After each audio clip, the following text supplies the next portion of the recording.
Pemirsa, akibat banjir bandang yang terjadi kemarin malam pukul 21.30 WITA, pintu air dam Praupan tersumbat.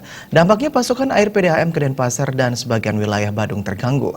Menindaklanjuti hal tersebut, pihak instalasi pengolahan air IPA Blusung segera membersihkan sampah dan juga lumpur yang menyumbat pintu air dam agar pelayanan air bersih PDAM Denpasar ke konsumen kembali normal.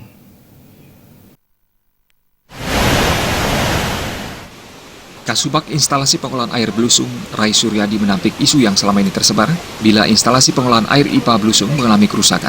Hal yang sebenarnya terjadi adalah banjir bandang yang menyebabkan tersumbatnya pintu dam Praupan menuju saluran air IPA Blusung. Pintu dam disumbat sampah batang pohon seperti kelapa dan batang bambu, serta lumpur pekat.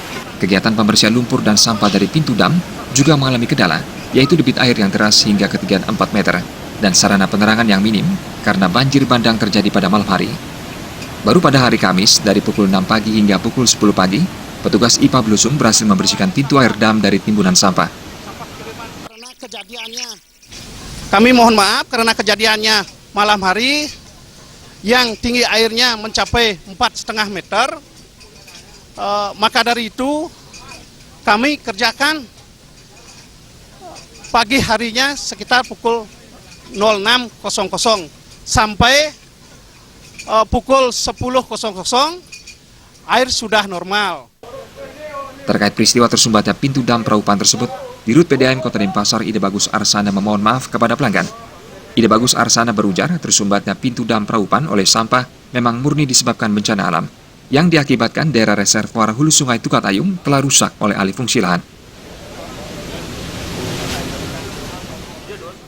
Ini imbauan kami untuk dapat menjaga das yang di hulu,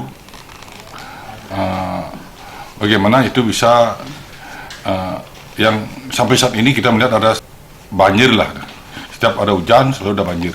Ini perlu dijaga daerah pinggiran sungai yang ada di hulu, sampai ke hilir, bukan di hulu aja, yang ke hilir juga perlu dijaga. Kalau bicara alih fungsi pasti alih fungsi lahan lah, itu telah satunya adanya pembangunan pila kan gitu, mungkin ada alih fungsi lahan yang untuk perkembangan penduduk gitu, itu sudah berangkat di semuanya. Itu saya mengharapkan memang itu perlu sangat diperhatikan, jangan sampai mengganggu das itu sendiri gitu.